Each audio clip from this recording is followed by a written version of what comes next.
The sound test room. Hello and welcome to the Sound Test Room. My name is Jakob. I'm your host, and you're watching a FigureAddiction episode. In the last FigureAddiction episode, we were creating we were starting on creating a track inside Cubase using sounds from Figure. As we work on this track and the project moves along, I will be adding more sounds to it, but the rule is they all have to come from Propellerhead's Figure. In the last episode, I was showing you how to import your loops and your sounds and record them using AudioShare and then putting them right inside Cubase. Now, I've had a few pointers and questions from some of you asking me why I wouldn't export a longer file. For instance, putting two tracks like this and then exporting that section. That comes from me being used to having a limited hardware with my previous iPad. You see, this is an iPad mini Retina, so it's an iPad mini 2. It has double the RAM memory of what the previous iPad that I used had, and also more processing power. And with iOS 8, it actually performs better than iOS 7 when it comes to handling RAM resources, memory resources, processing resources and stuff. When exporting files, if you have an old iPad, an iPad 2 or an iPad mini, the first generation non-Retina device, then for you exporting shorter files means less megabytes for iOS to actually store inside the RAM. Less resources will be taken from your hardware if you do it like that. All of us others using newer iPads, especially you who are using Air iPads and stuff like that, you can export longer files. You won't have the same problems. You have more memory that you can allocate and stuff. So that's why. Now, this is Cubase, and I want to keep on giving you hints and tips on how to get a good workflow going. And I'm also going to be doing some mixing here.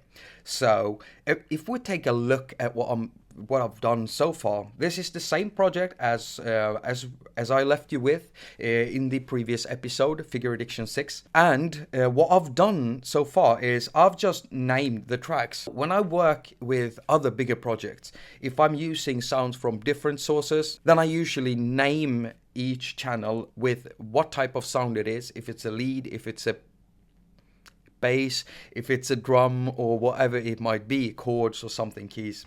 And then I always I don't put in the BPM because I'll know it from the project itself. It says right there how many BPMs it is. And I also put in what app it comes from. The next thing I do is I always listen through the whole thing, and then I start doing some basic mixing. If there's anything that is too loud or too low, I fix that before doing anything else, before putting compression on or equalizing and stuff. Let's just take a listen to this.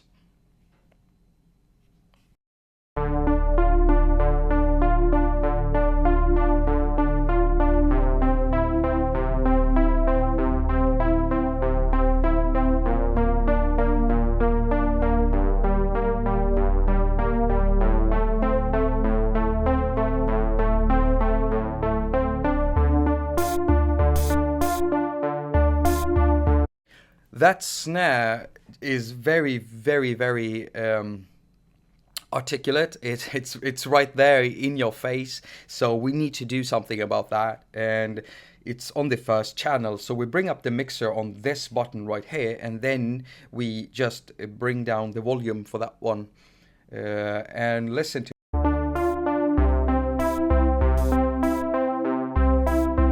I also would like to pan it a bit to the left. If you have it like a drum set, I make sure I pan the hi-hat to the right as if I was standing in front of a band. If you're standing in front of the drummer, the drum set, and you're watching the drummer play, you can hear the hi-hat coming from the right side when you're looking at it, and you can hear the bass drum in the middle hitting you straight on, and then you can hear some of the cymbals going from left to right and stuff. So I usually pan it like that to make it feel more real, even though it might be an electronic drum set. So this is a snare, so it usually you pan it a bit to the right.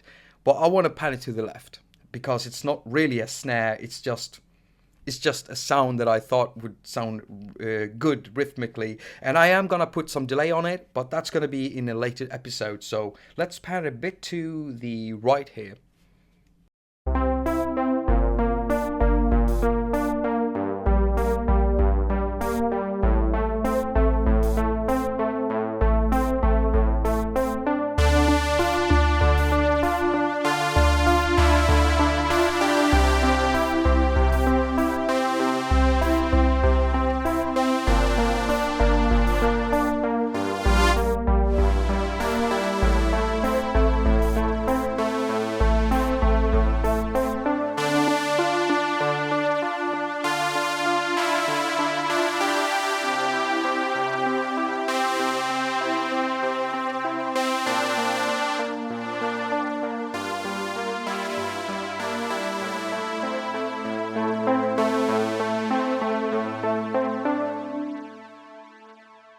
And here you can see I'm hitting a problem instantly. When I've got multiple tracks like this, I have to pan and I have to fix the volume on 2 channels always, unless I decide to bounce a longer file. And I will probably do that for this project, but not right now. Instead of pulling everything else up, you pull something down. So that's a good practice too, listen to it. And also another good practice, when you're mixing stuff, don't just use headphones. This is a bad practice. Use some real speakers and some real monitors, studio monitors. That's a really good practice. You should do that. You shouldn't be sitting with headphones all the time. I know I do that in a lot of my videos, well, all of them. When I want to mix stuff, I actually use a couple of studio speakers that I've built myself. What you also should do is when you're listening to something, try listening to it at different levels. The master output. You try to pull it down, listen to the track, and you're gonna hear stuff popping out that you might not hear when you have a loud volume. You know, sounds sound different depending on what volume you're playing the track at. So when something sounds good at a low volume, as soon as you raise it, it might sound really bad. Like a snare drum really just breaking the mix and destroying your sound. Or when you pull it down, you might not hear the vocals or something. That way you'll know and hear how to balance your track. And I always do that a bit before starting to add other stuff. Why am I doing that? Why don't I do that at the end? Why don't I just add stuff? Yep, because you have a bigger mess to take care of. So at the end of the day, if you keep on mixing your track throughout your production, adding that into your workflow makes it really, really much easier for you to actually mix it down or make a down mix of your project, a demo mix or whatever, because you've already made sure that stuff, you know, is where it should be. And I've learned that from experience. Just adding stuff and not checking my volumes and not mixing, not panning them left or right, not compressing stuff when I need to. It makes me kind of hate the track in the end because there's so much confusion, so many frequencies flying around, just cutting out each other and fighting, you know, to get through the mix. So keep that into your workflow, mix it throughout your production, and you will have a much easier time when you're about to do your mix down, when you're ready with the track. That's basically it. I know I didn't play much and I know I didn't mix much. But we are going to be doing a lot of that throughout the track and throughout the project as it keeps building up. I just wanted to show you some quick ways of doing this. Yes, please. Thank you. Yeah, I got coffee from my girlfriend. That's really sweet. Oh my God. I don't know if this episode helps you in any way. I thought it was a bit flimsy. But the thing is, I have to make a few more videos because I won't have any time to make any videos next week at all. because of my work, my regular work. So I need to get more videos done, so I have to post this as is.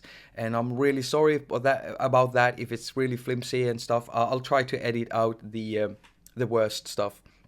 But basically, that's what I wanted to show you and tell you. So keep mixing your tracks throughout your production. Keep it nice and clean. In the next episode, I'm going to show you a bit of EQing and how to get some...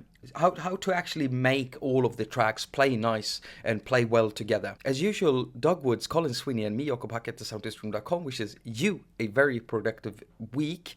Now, go finger surfaces and mix your tracks up. And of course, when you're done, I would really like to hear some of it, whatever you might have done. So please make sure you link it. Subscribe to my channel, comment down below, and yeah, I need to get to work on my next one.